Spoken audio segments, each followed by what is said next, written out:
What happens when a cold case completely stumps police for over 15 years, when not even a single lead comes in? Today, I want to tell you the story of a time a body was found in a hotel room in Washington, and how an online community became obsessed with cracking the case when the cops couldn't.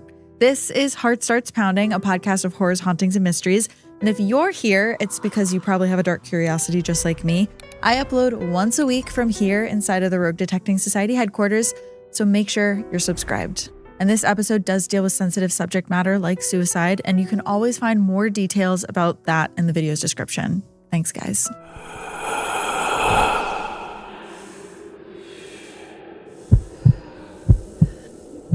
It's when your heart starts pounding.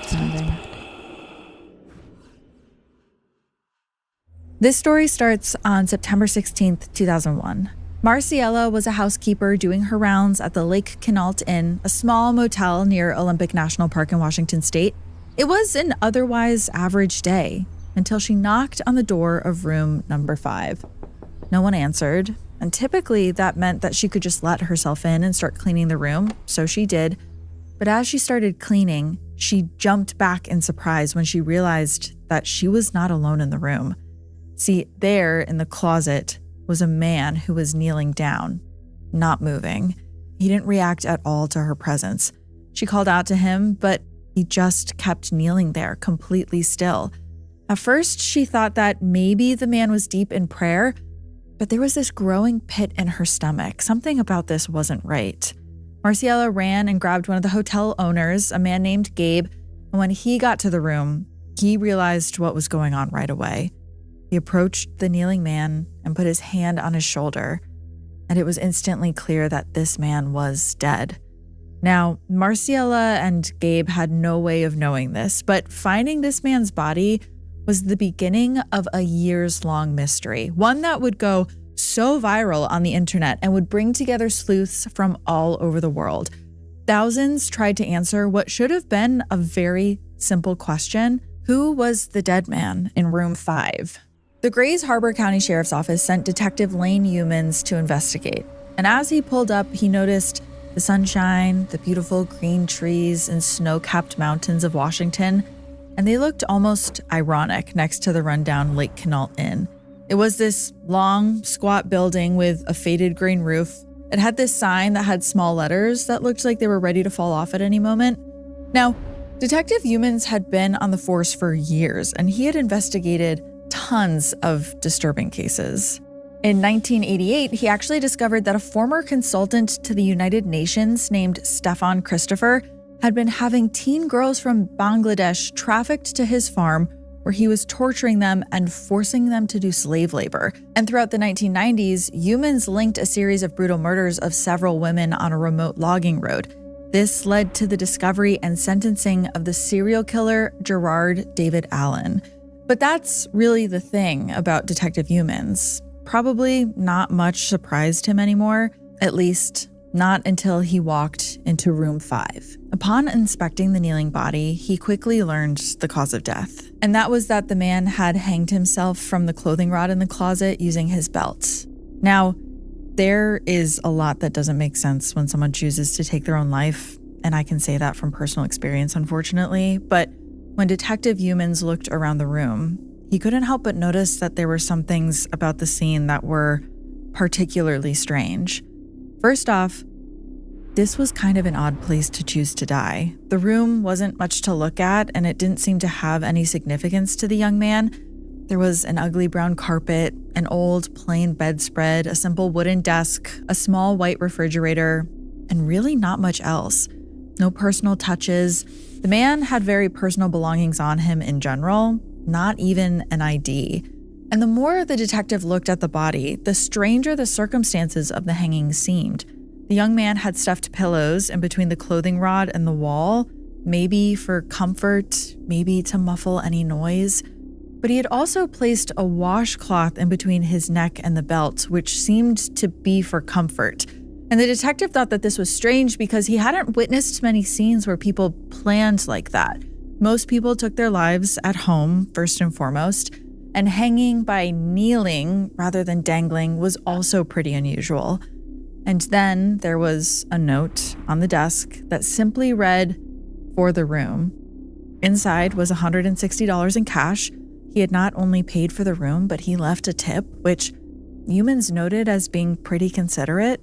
But one thing that seemed to be missing from the scene was a suicide note. That was at least until he checked the trash can. There, a small crumpled up piece of paper sat near the top, and when humans unfolded it, it simply said "suicide" in all caps. It felt like a cruel joke, or like the young man had started to write a suicide note and then thought better of it. Maybe he thought he would leave the note beside his body so people would know what had happened, only to realize it would probably be obvious. There was also a blanket that was up over a window, blocking light from coming in. And when the detective checked the man's pocket, he found the pen that he had written the note with. He also found 8 $1 bills. Otherwise, there was a toothbrush and a toothpaste in the desk drawer, and that was it. Like I said, there was not even identification on this man. The only other thing humans could think to check was the Bible in the nightstand. And when he opened it up, he found that it was bookmarked to John chapter 12, and one verse really stuck out to him. It was verse 33, which reads, quote, "This, he said, signifying what death he should die." Now, this chapter talks about Jesus arriving in Jerusalem, being greeted as a savior, and then warning everyone that he's about to die. Rather than run away, he embraces this fate. The whole scene was really dark to the detective, and it was really strange. But the worst was yet to come, because humans knew that next he had to find this man's family and let them know what happened. But with no identification found in the room, he decided he was going to go to the front desk and check what name the man had signed in with. Inside the front office was Gabe's aunt, who everyone called Aunt Barb, and she remembered the man checking in 2 days prior on September 14th. She described him as handsome with swept back dark hair, striking eyebrows, and a square jaw. Young, maybe early 20s. She thought it was strange that he didn't have much with him, just the clothes on his back. When he asked for a room, Barb had him sign into her guest book. And in scratchy handwriting, he wrote, "Lyle Stevik, 1019 South Progress Ave." Aunt Barb squinted at the address. It was incomplete, she told him. He hadn't written down the city or the state. It was Meridian, Idaho, he said, in an accent that almost sounded Canadian to her. She ended up writing it down beneath his chicken scratch using her own much more legible handwriting. Now, Detective Humans took this information and had other officers run it through the system so that the man's family could be notified. It was a really sad part of his job, but at least he could help provide some closure for this family. But then he got a call. The address had been run through the system, and it wasn't a home address. It was actually another hotel, maybe somewhere that the young man had stayed the night before. Well, what about the name? Humans asked. Also nothing. Nothing. No one matching the description with that name came up. It was probably fake. So humans turned back to Aunt Barb and asked her what else she remembered about this Lyle Stevik guy. She said that she had handed him a key to room number 8, and he thanked her and headed off. He was maybe a little strange, but he did seem like a nice enough kid. But then, just a few hours later, he showed up back at her desk, looking anxious and flustered. And he said that room number 8 was too loud. He could hear people across the road in the trailer park, and he wanted a quieter room on the other side of the building. Now, Barb thought that this was a little silly, and this was also going to make a lot more work for the staff. If he had taken a shower or if he had used the bed already, she would have to have Marciella clean the room again. But he assured her that he hadn't done any of those things, so she figured it was okay, and she gave him the key to room number 5. She thought she was doing something nice, but she described his demeanor as pushy and ungrateful. She wondered what had happened to the polite young man that she had met just a few hours before. The next day, Barb didn't see Lyle at all, but Marciella did. As she was finishing cleaning his room, she looked out across the street and saw that he was pacing up and down beside the highway, and she wondered what he could be thinking about. The day after that, Sunday, she knocked on his new room, room number 5, and he answered, letting her know that he didn't need any housekeeping. So she tried again on Monday, and that's when she found his body and called the police. Okay, so they didn't have a name or an address, but that wasn't the end of the world. There's other ways to identify a person. Unfortunately, Lyle's DNA and fingerprints weren't in any local or federal law enforcement database. It was going to take a little bit of legwork to identify this guy, but like I said earlier, Detective Youmans really was up for the job. He contacted local law enforcement in Meridian, Idaho, and he had them investigate the Best Western Motel that was the address Lyle had left in the guest book. But when the investigators showed Lyle's picture to the people at the front desk there, no one recognized him. Youmans thought that perhaps he could figure out what bus Lyle had traveled on to get to Washington. That was the only other way to get to Lake Quinault Inn without a car, and he had no car as far as anyone could tell. And Youmans figured out quickly that there was a bus that arrived at the motel at the same time as Lyle on September 14th. But when he questioned the bus drivers and passengers who would have arrived with him, none of them remembered seeing him either. This guy was like a ghost. And I could see here how maybe another detective would have let this case go at this point. I mean, at the end of the day, maybe he didn't want to be identified. But Detective Youmans wasn't willing to give up that easily. This was a real person, and maybe he didn't think he mattered, but for the detective, he did. And he had a real family out there that deserved to know what had happened to him. And the more Lyle Stevik evaded being identified, the deeper Youmans dug. The next call was to the coroner who was overseeing the autopsy. And as it happened, he was able to learn a lot about Lyle. It was discovered that he was a young adult male, likely 25 years old. He was 5 foot 10 inches, coming in at 140 pounds, and that left him with a bony frame. But otherwise, he seemed healthy. He had a small appendectomy scar. His hair, his skin, and his clothes were all clean. It didn't seem like he had been living on the street. And at the time of his death, he was wearing black Timberland boots, Levi's jeans, and a gray Fruit of the Loom t-shirt, which was pretty much the standard young man's uniform in the early 2000s. There was some light abrasions on his right knuckles, and it was unclear what those were from. Based on his skin color and his features, the coroner felt almost certain that he had some Hispanic or Native American ancestry. And this profile narrowed things down a little bit, but ultimately it didn't do that much. It was as if Lyle had magically appeared in town from an unknown destination and without a single record of his existence before then. Without a real name or address or any identifying genetic material or fingerprints, it was going to be really impossible to ID him, at least with the technology that was available in the early 2000s. But what if there were other avenues that could help? Because even though the technology in the early 2000s was maybe not there yet, there was something else that was growing at this time: the internet. This was when the first wave of social media started to explode, with MySpace and then with Facebook, and that was where people could rapidly share information and photos amongst their contacts. The platform Web Sleuths also really started growing, providing a place for amateur detectives of all kinds to obsess over the details of different cold cases.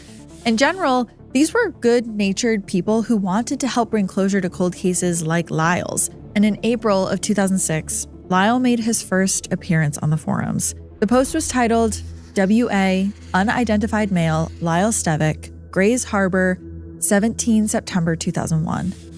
It didn't necessarily stand out amongst the sea of other posts on Web Sleuths, but users were immediately really drawn to it. Maybe it was because the local sheriff's office had made many of the crime scene and autopsy photos available to the public, which allowed users to really play detective in this. Or maybe the case just really struck a chord with some users, which I tend to believe was the case.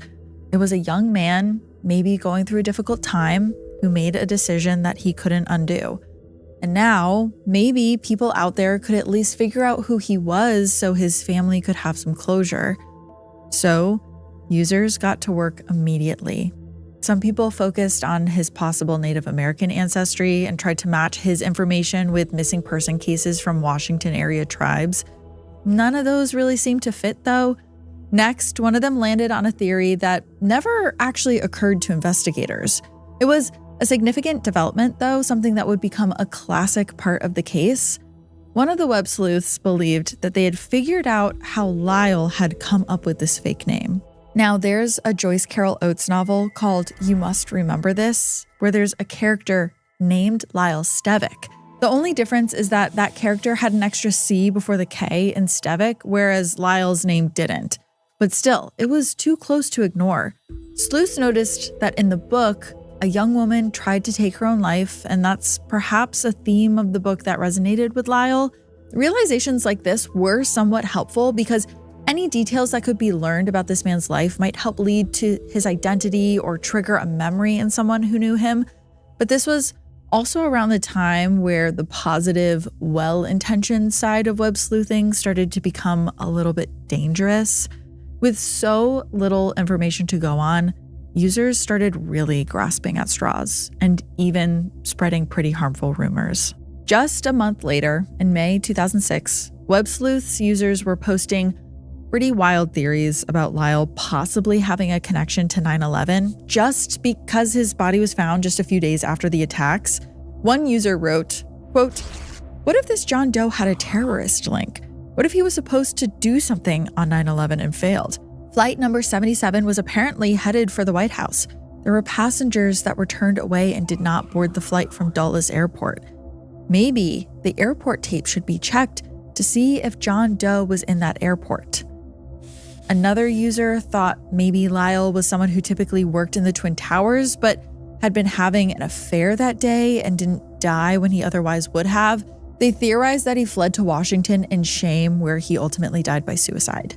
I mean, people were essentially writing Lyle fanfiction at this point. And because of that, it kind of became easy for some users to develop a crush on him. He had been described as having a really considerate nature, and Aunt Barb at the front desk described him as pretty handsome.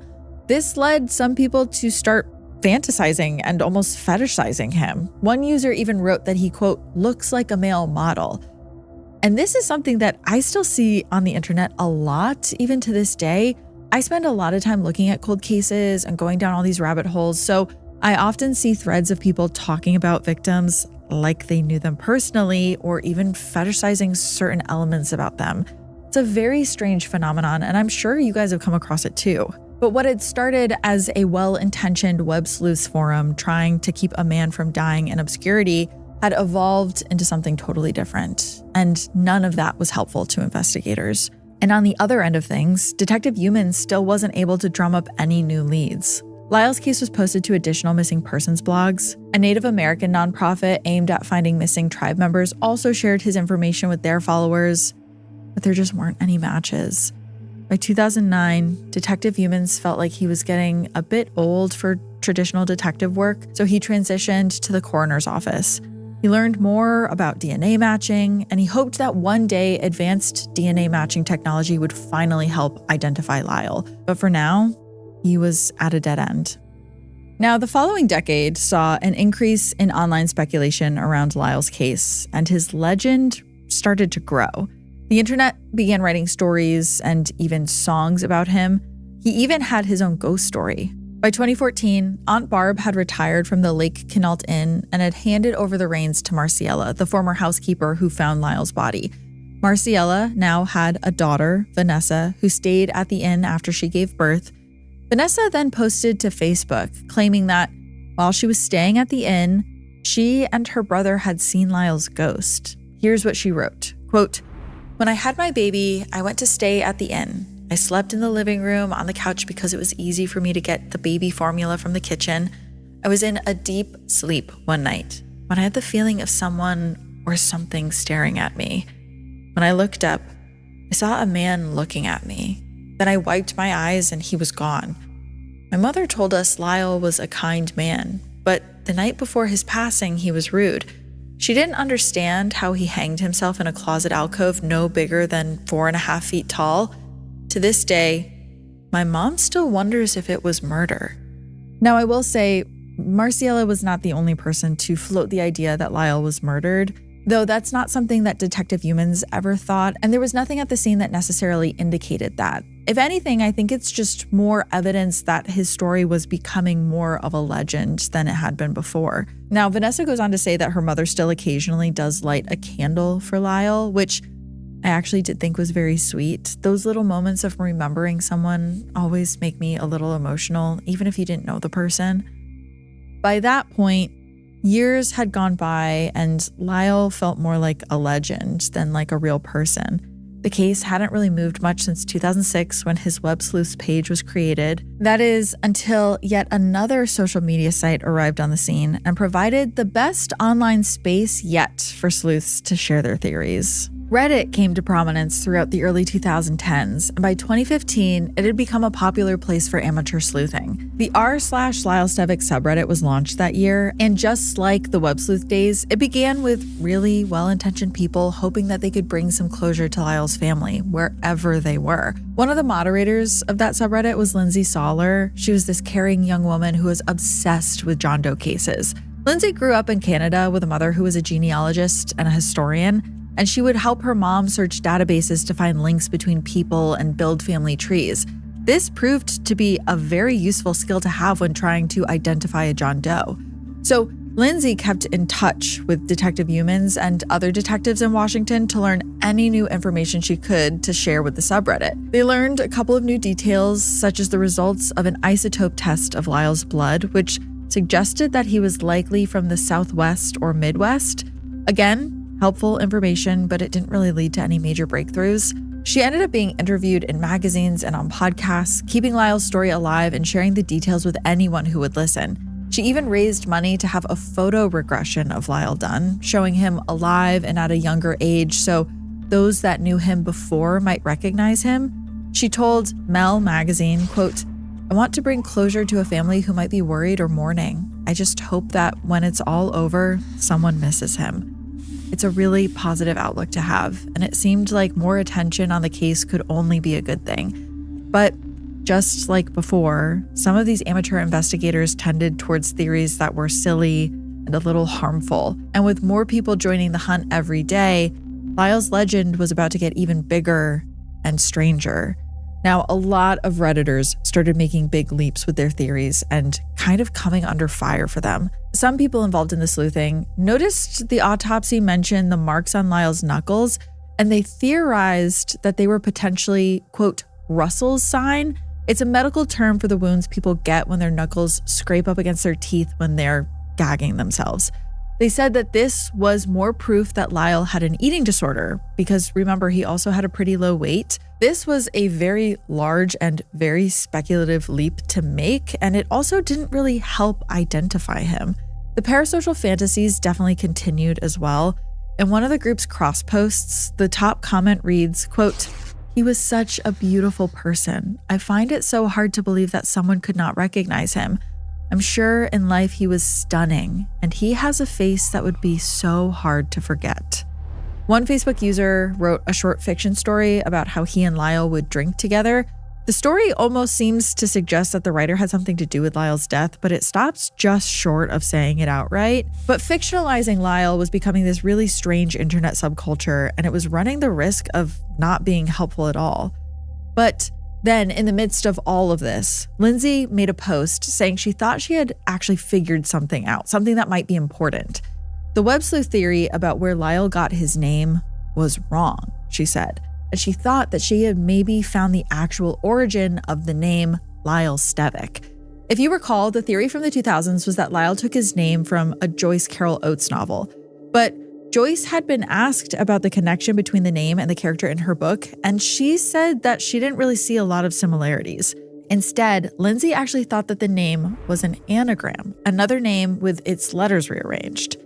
Now, there was this really, really dark website from the early 2000s that users would go to in order to give each other tips on taking their own lives. And Lindsay was browsing this website one day when she found a post from a user named Kill Stevie. And this user was writing about the most effective way to hang yourself. The post is devastating to read, but a lot of the very specific details in it match up with Lyle's case. For instance, the post mentioned using material between your neck and your noose for comfort, which humans felt like Lyle did. And they also talk about dying away from your family so that they won't be traumatized by finding your body. And also, Lindsay noticed that if you rearrange the letters of Kill Stevie, you get Lyle Stevik, at least without the why. It's a little bit of a stretch, and Lindsay actually talked about this on the Thin Air Missing Persons podcast. But with this information, she called Detective Humans, and they both wondered if he took his username and rearranged the letters when he checked into the hotel. It's at least a decent theory. And it felt like after this, the community started getting back on track with updates. There were still posts almost every day about Lyle, and Humans was just excited to see that people weren't forgetting about him. Maybe these little clues weren't leading directly to the man's identity, but keeping interest in the case can sometimes be half the battle. And it was because of this continued interest that there ended up being a big break in the case just a few years later. Doctors Margaret Press and Colleen Fitzpatrick are two experts in the field of DNA analysis. They co-founded the nonprofit DNA Doe Project to solve cases just like Lyle's. In 2018, they had heard about this case through all of Lindsay's advocacy and because of the Reddit community, and they thought that this would be something they could absolutely help with. So Colleen reached out to Detective Humans, who was now the coroner, asking if there was anything she could do to help. But there was one problem. Getting Lyle's DNA electronically sequenced was going to cost the county $1,500, and they were not going to approve that cost. But Colleen was known for her persistent approach to identifying John Does. It was her life's passion, and she had even innovated new DNA sequencing techniques in the pursuit of some of these cases. She was known for wearing this multi-pocketed vest that allowed her to keep different tools on her at all times because she wanted to just be ready for anything. She's definitely my kind of girl. And being told no by the county was not going to stop her. She knew that she had a great resource she could reach out to, a subreddit and a Facebook group full of thousands of people willing to do anything to help this man be identified. So Colleen started a fundraiser, and with the subreddit's help, it quickly raised the $1,500 needed for DNA sequencing almost overnight. This meant that his DNA was going to be digitized and could have various snippets analyzed against GED Match, which was an online genealogy database. Dozens of volunteers spent months combing through user-submitted DNA and trying to build out Lyle's family tree from what they found. Now, this is a really painstaking process to do. They had to compare segments of his DNA to other large groups of people to find any similarities, different ethnic groups and regions with people who have some of the same markers as him and some of the same ancient ancestors. That process only got them so far. For example, the DNA Doe Project discovered that Lyle had distant relatives in New Mexico, specifically near the Four Corners area where New Mexico, Colorado, Arizona, and Utah meet. But according to Colleen, this was actually a somewhat difficult area to do genealogy work in.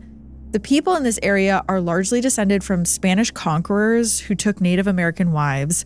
And many, many years ago, there was a lot of incest in this community because it wasn't very big. It was mostly cousin marriages. And so the genealogy of this group of people can be a really difficult tangle to unweave. So instead, volunteers had to look at the DNA matches they had in the database, no matter how distant, and they would build this massive family tree of thousands of people.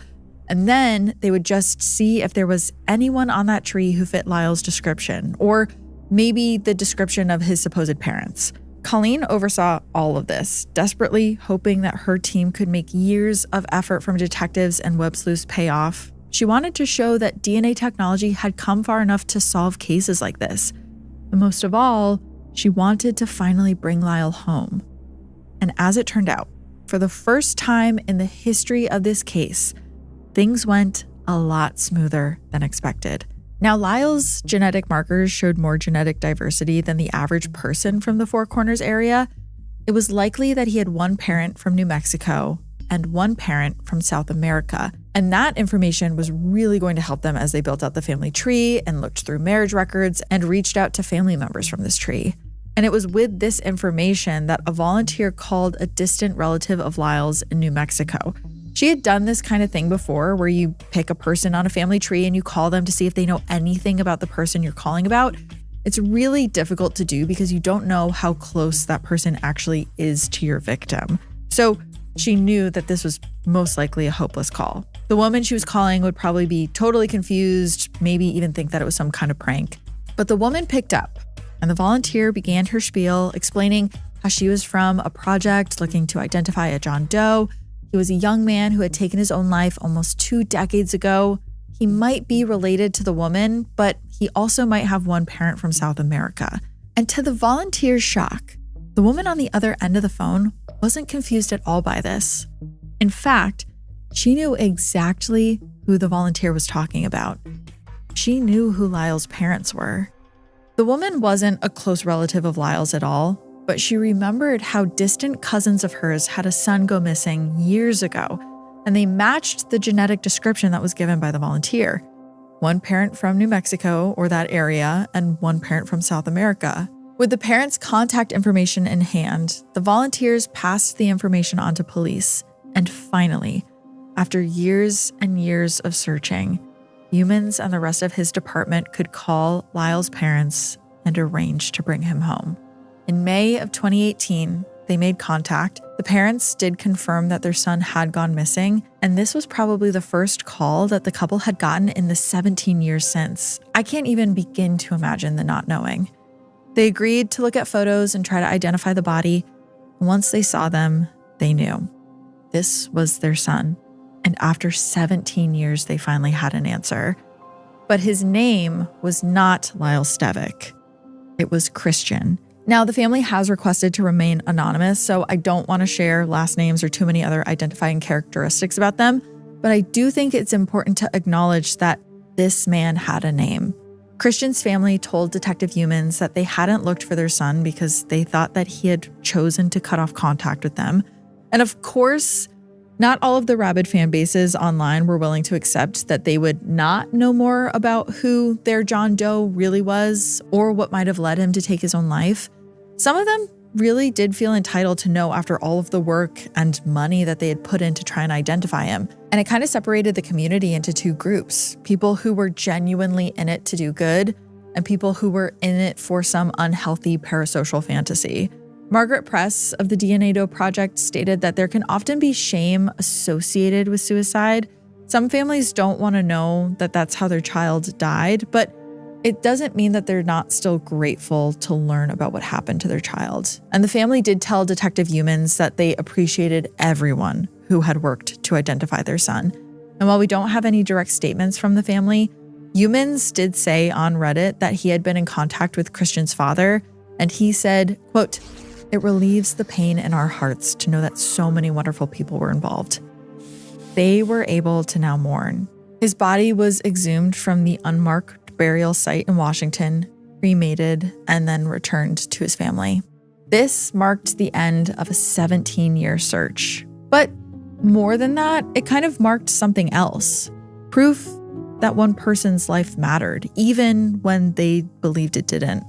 You see, Christian checked into that motel under a fake name. He left almost no trace of himself. And in doing so, he seemed to be saying that he didn't want to be remembered, that maybe he thought no one would miss him.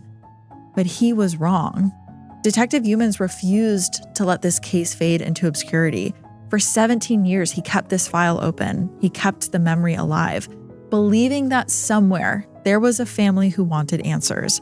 And then there was Lindsay Soller, who spent years coordinating with investigators, raising money, and keeping the online community focused on actually solving the case rather than just speculating.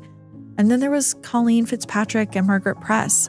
When the county wouldn't fund the DNA sequencing, they did not take no for an answer. They rallied thousands of strangers to donate, to care about someone that they'd never met. And also all of the volunteers, the ones who spent months building family trees, making phone calls, searching through old records. They did it because they believe that every person deserves to be identified, to be mourned, and to be remembered. The irony of this case is that Christian went to great lengths to just disappear, but in the end, thousands of people refused to let that happen. His story became something far bigger than he probably ever imagined. And that is all I have for you this week. I wanted to mention here too that if you or someone you know is struggling with thoughts of suicide, you can always reach out. The National Suicide Prevention Lifeline is available 24/7 at 988, or you can text HELLO to 741-741 to reach the crisis text line.